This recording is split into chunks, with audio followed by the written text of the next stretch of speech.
नमस्कार दोस्तों, स्वागत है आपका हमारे इस चैनल में। आज की इस वीडियो में हम लाल किला के बारे में जानेंगे। जी हाँ, आपने दिल्ली के लाल किले के बारे में तो सुना होगा, लेकिन आज हम आपको आगरा के लाल किले के बारे में बताएंगे। आप भी सोच रहे होंगे कि आगरा में भी लाल किला है। जी हाँ, आगरा में लाल किला है और ये बहुत ही खूबसूरत है। साथ ही ये किला यूनेस्को द्वारा घोषित विश्व धरोहर स्थल में शामिल है। जी हाँ, आगरे का लाल किला ताजमहल से करीब 2.5 किलोमीटर उत्तर पश्चिम में स्थित है। किले को एक दीवार वाले विशाल राजसी शहर के रूप में भी वर्णित किया गया है। वास्तुकला, स्थापत्य एवं संस्कृति की दृष्टि से भारत एक बेहद समृद्ध देश है। यहाँ सुंदरता को परिभाषित करने वाले विभिन्न ऐतिहासिक साक्ष्य मौजूद हैं, जो इतिहास में आए तमाम उतार चढ़ाव को स्वयं में समेटे हुए हैं। हिंदुस्तान में मुगलों के आधिपत्य के पश्चात हिंदू और इस्लाम को मिलाकर एक मिश्रित स्थापत्य कला देखने को मिलता है। आगरा का लाल किला स्थापत्य कला का एक ऐसा ही खूबसूरत नमूना है, जो दुनिया भर के लिए एक आकर्षण का केंद्र है। अक्सर लोग आगरा के लाल किले को भ्रमित होकर दिल्ली के लाल किले से तुलना कर बैठते हैं, लेकिन मुगलों द्वारा स्थापित लाल किले को वास्तव में मुगल लाल हवेली कहकर पुकारते थे। आगरा का लाल किला मुगल स्थापत्य की बेहतरीन कलाओं में से एक आदर्श है। यदि इतिहास को देखते हुए भारत को महलों अथवा किलों का देश कहा जाए तो इसमें कोई दो राय नहीं होगी। कहा जाता है कि भारत पर आक्रमण करने के पश्चात मुगलों ने आगरा के लाल किले को अपना आवास बनाया था। कुछ साक्ष्यों के अनुसार ये कहा जाता है कि बाबर से लेकर उनके वंशज औरंगजेब तक सभी मुगल सम्राट यहाँ पर निवास कर चुके हैं। वर्ष 2004 में आगा खान वास्तु पुरस्कार से आगरा के लाल किले को सम्मानित किया जा चुका है। इसके अलावा इसी वर्ष में भारतीय डाक विभाग द्वारा इस यादगार स्थापत्य को याद करते हुए एक अनोखा डाक टिकट भी निकाला गया है। दुनिया के 7 अजूबों में से एक प्रेम की निशानी ताजमहल से आगरा के लाल किले की दूरी उत्तर पश्चिम में लगभग 2.5 किलोमीटर है। कई इतिहासकार आगरा के लाल किले को 4 दीवारी से घिरी प्रसाद महल नगरी भी कहते हैं। आगरा का लाल किला किसने बनवाया था, ये न पूछकर यहाँ किन किन लोगों ने वास किया तथा इसका मरम्मत करवाया, ये पूछा जाए तो ज्यादा सही होगा। भारत में जब मुगलों का आधिपत्य नहीं हुआ था, तब भी यहाँ कला और स्थापत्य के अचंभित कर देने वाले धरोहर मौजूद थे। कुछ इतिहासकारों का मानना है कि आगरा का लाल किला मुगलों के आने से पहले ही स्थापित किया गया था। इससे पहले सिकरवार वंश के राजाओं द्वारा ईंटों का भव्य किला तैयार किया गया था, जिसका उल्लेख सन 1080 में महमूद गजनबी के द्वारा इस महल पर कब्जा करने के पश्चात मिलता है। दिल्ली सल्तनत पर शासन करने वाला सबसे पहला सुल्तान सिकंदर लोदी था, जिसने आगरा में लाल किले की मरम्मत ईस्वी सन 1504 में करवाई थी। जिसके बाद सिकंदर लोदी ने इसे 1487 में अपनी राजधानी बनाकर हिंदुस्तान पर शासन किया था। कहा जाता है कि सुल्तान सिकंदर लोदी की मौत 1517 में इसी किले में हुई थी। सिकंदर लोदी के मृत्यु के पश्चात उसका पुत्र इब्राहिम लोदी ने शासन संभाला और लगभग 9 सालों तक उसने पानीपत के प्रथम युद्ध में हारने के पहले तक शासन किया। पानीपत के प्रथम युद्ध के पश्चात मुगलों द्वारा इस किले पर आधिपत्य जमा लिया गया। कहा जाता है कि आगरा का ये किला इतिहास के सबसे समृद्ध और वास्तुकला की दृष्टि से सर्वश्रेष्ठ था, जिसे मुगलों द्वारा लूट लिया गया था।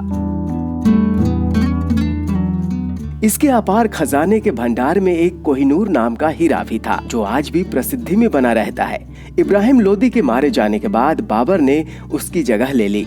बाबर के पश्चात उसका बेटा हुमायूं और फिर शेर शाह सूरी जैसे कई शासकों ने आगरा के लाल किले पर शासन किया था। मुगलों के सबसे प्रसिद्ध शासक अकबर ने आगरा के इस महल की प्रसिद्धि को देखते हुए इसे अपनी राजधानी बनाई। अकबर के दरबारी साहित्यकार अबुल फजल ने इस बात की चर्चा की है। आगरा के लाल किले का नाम सबसे पहले बादलगढ़ था, जो कई आक्रमणकारियों के हमले से बहुत खस्ता हाल में पहुंच चुका था। जब बाबर ने 1526 में पानीपत में इब्राहिम लोदी को पराजित किया और मार डाला, तब आगरा मुगल साम्राज्य का एक महत्वपूर्ण स्थान था। ये एक खंडहर हालत में था और तब अकबर ने इसे अपनी राजधानी बनाने का फैसला किया और 1558 में आगरा पहुंचे अकबर ने इसे लाल बलुआ पत्थर से पुनः बनवाया था। कहा जाता है कि आगरा के इस लाल किले को बनवाने का खर्च उस समय में अरबों खरबों में था, जिसे लगभग 14,44,000 मजदूरों द्वारा तैयार किया गया था। 8 सालों की कड़ी मेहनत के बाद ये किला 1573 में बनकर पूरी तरह से तैयार हो गया। इस महल की सुरक्षा में चारों दीवारों की ऊंचाई लगभग 70 फीट ऊंची बनाई गई थी। यहाँ दुश्मनों के आक्रमण से बचने के लिए रक्षा चौकियां और तोपों के झरोखे तैयार किए गए हैं, जिसके 4 अलग अलग कोनों पर द्वार है।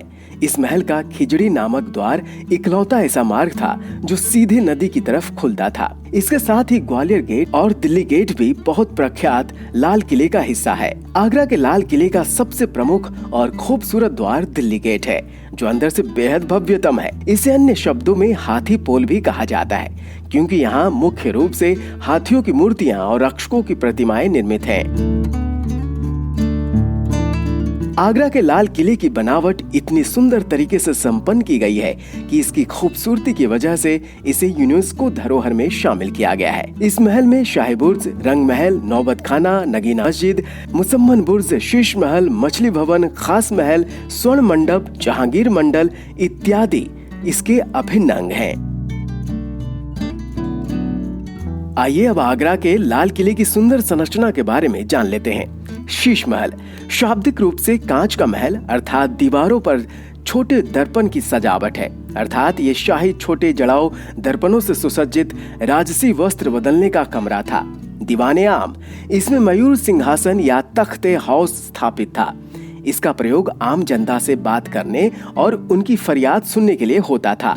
दीवाने खास इसका प्रयोग और उसके उच्च पदाधिकारियों की गोष्ठी और मंत्रणा के लिए किया जाता था। जहांगीर का सिंहासन इसकी विशेषता थी। अंगूरी बाग ये एक 85 वर्ग मीटर ज्यामितीय प्रबंधित उद्यान है। खास महल सफेद संगमरमर से बना ये महल संगमरमर रंगसाजी का उत्कृष्ट उदाहरण है। मीना मस्जिद इसका शाब्दिक अर्थ स्वर्गीय मस्जिद है। ये एक छोटी मस्जिद जनता के लिए बंद है। नगीना मस्जिद आलिंद बराबर में ही दरबार की महिलाओं के लिए निर्मित मस्जिद, जिसके भीतर जनाना मीना बाजार था, जिसमें केवल महिलाएं ही सामान बेचा करती थीं। मुसम्मान बुर्ज एक बड़ा अष्टकोणीय टावर है, जिसमें एक बालकनी है, जिसमें ताजमहल साफ दिखाई देता है।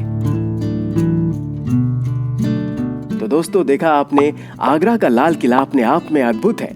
तो जब भी आप आगरा जाएं, इसे भी एक बार जरूर देखें। इसी प्रकार की रोचक जानकारी के लिए हमारे इस चैनल को लाइक कीजिए, शेयर कीजिए, सब्सक्राइब कीजिए और हाँ, बेल आइकन जरूर दबाइए ताकि वीडियो का नोटिफिकेशन सबसे पहले आप तक पहुंचे।